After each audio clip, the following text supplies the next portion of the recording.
오늘 본문은 말라기서의 결론으로서 마지막 논쟁과 그리고 여호와의 날에 대한 말씀입니다. 하나님은 이스라엘 백성들이 하나님을 대적하였다라고 하자 이스라엘 백성들은 우리가 무슨 말로 하나님을 대적하였나이까? 우리가 언제 하나님을 대적하였나이까? 하며 반문합니다. 즉 이스라엘 백성들은 하나님을 대적하지 않았다라고 이야기합니다. 그러자 하나님은 이스라엘 백성들이 행하였던 그 말과 또 마음에 품었던 생각을 지적하십니다. 먼저 이스라엘 백성들은 하나님을 섬기는 것이 헛되다라고 하며 하나님의 명령을 지키고 죄를 뉘우치고 슬퍼하는 것이 무슨 유익이 있느냐라고 이야기합니다. 이스라엘 백성들은 하나님을 섬기는 그 신앙을 조건적 또는 자신의 유익을 위한 수단쯤으로 생각했던 것입니다. 우리의 믿음이 초보일 때는 우리가 받고 누리는 그 축복이 은혜라는 사실을 모르고 축복받기 위하여 열심만을 앞세울 수 있습니다. 내가 열심히 섬기면 하나님 축복해 주실 거야. 그런데 이스라엘 백성들은 바로 그 초보에서 벗어나지 못하고 있었던 것입니다. 그래서 하나님을 열심히 섬기고 그래서 바벨론에서 이처럼 돌아와 자신의 집도 돌아보지 않고 성벽을 건축하고 성전을 건축했건만 그런데 하나님 우리를 축복하지 않았다는 것입니다. 즉 이스라엘 백성들은 그 초보에서 벗어나지 못하고 하나님을 섬기는 것을 세상적인 유익의 수단으로 즉 기복신앙에 머물러 있었던 것이 하나님을 섬기면 복을 받을 것이라 생각을 했는데 그 복이 주어지지 않자 하나님에 대하여 그리고 그 하나님의 말씀에 대하여 의심하고 불신했던 것입니다.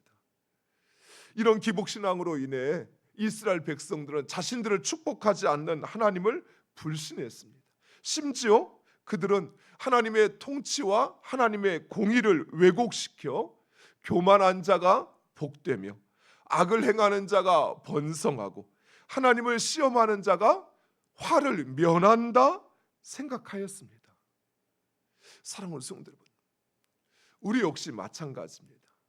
세상을 보면 이런 생각, 이스라엘 백성들이 마음속에 가졌던 교만한 자가 복되며 악을 행하는 자가 번성하고 하나님을 시험하는 자가 하나님의 저주를 받는 것이 아니라 오히려 그 화를 면한다라는 생각을 하게 됩니다. 불신자들이 형통하는 것을 보고 오히려 하나님을 신뢰하고 그 하나님을 따르는 자들이 그의 삶에서 어려움을 당하고 그 고난이 끊이지 않는 것을 보면 우리 마음 가운데 하나님을 믿어도 별 볼 일 없네, 이런 생각이 찾아오죠. 정말 하나님께서 이 땅을 공의로 다스리시는가? 정말 하나님께서 하나님의 백성들을 사랑하시기는 하는가? 라고 하는 그런 불신이 우리에게 찾아옵니다. 근데 여러분, 이렇게 생각하는 이스라엘 백성들의 그 중심에는, 그 신앙의 중심에는 하나님이 아닌 바로 자기 자신이 있었던 것입니다. 하나님을 섬기는 척 했지만 그러나 그 중심에는 그가 무엇인가를 생각하고 판단하고 행하는 그 중심에는 하나님이 아닌 자기 자신이 그 중심에 들어차 있었던 것입니다. 또한 그들은 세상의 시각으로 하나님과 하나님이 하시는 일을 판단하고 있었습니다. 사랑하는 성도 여러분, 우리 하나님은 순종하는 자를 반드시 축복하십니다. 아멘. 그러나 우리는 그 날과 그 때를 알지 못합니다. 그리고 순종하는 자를 축복하시는 하나님의 그 방법을 알지 못합니다. 그래서 때로는 하나님을 향한 우리의 믿음이 흔들리고 세상에 그만 우리의 눈이 가리워질 수 있습니다. 세상을 보면 정말 하나님의 말씀이 이루어질까?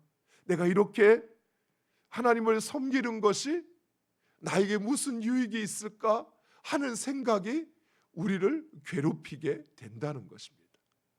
그런데 오늘 말씀에 보니까 진정 하나님을 경외하는 자들, 하나님의 이름을 존중히 여기는 자들은 그런 상황 속에서도 하나님의 구원에 대한 확신을 버리지 않고 하나님의 승리를 소망하며 서로 위로하고 격려한다라고 말씀하고 있습니다.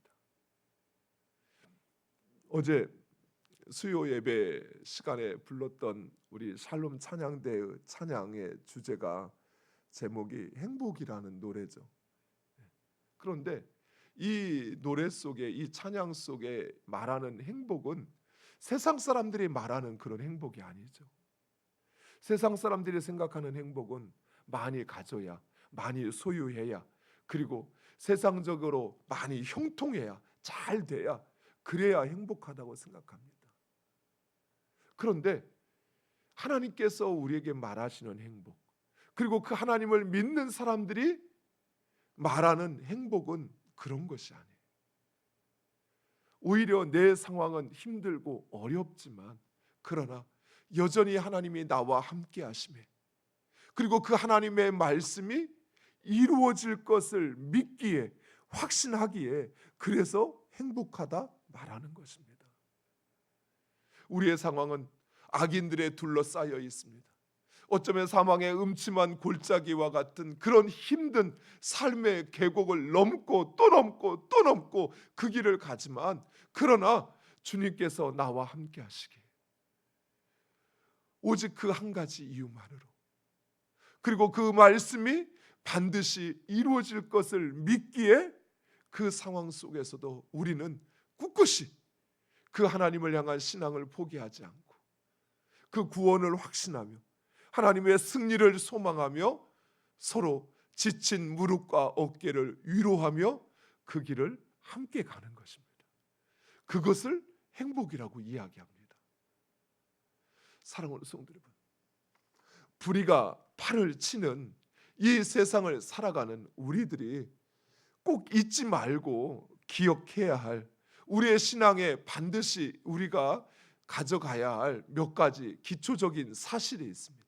그 첫 번째, 하나님은 우리의 말을 들으신다는 사실입니다. 우리가 하나님을 불신하는 말이든 또 우리가 서로 주고받는 말이든 하나님은 우리의 말을 들으시고 그리고 그 말대로 행하십니다. 우리 성경을 한 군데 찾아보겠습니다. 민수기 14장 27절에서 28절에 있는 말씀, 구약성경 219페이지, 민수기 14장 27절에서 28절에 있는 말씀.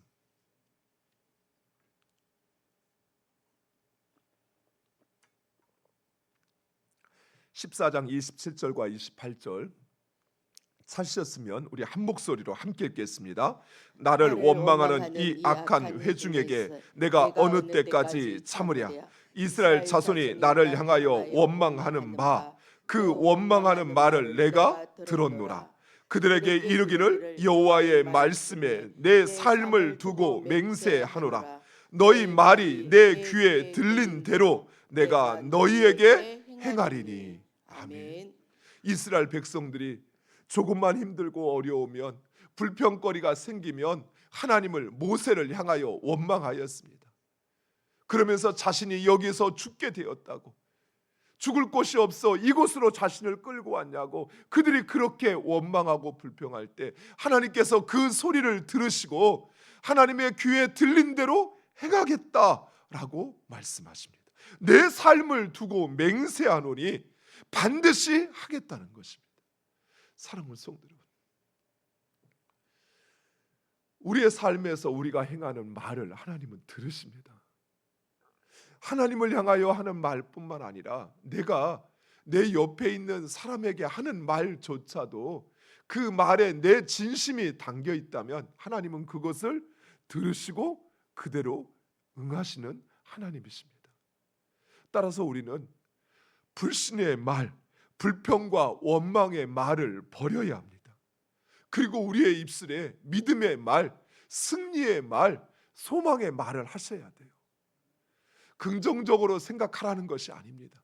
하나님께서 들으신다는 것이에요. 안 된대, 끝났네, 어쩔 수 없어, 부정적인 말들, 하나님과 사람을 향하여 원망하는 말들, 하나님의 말씀을 불신하는 것에 대하여 하나님은 반드시 그대로 응하십니다.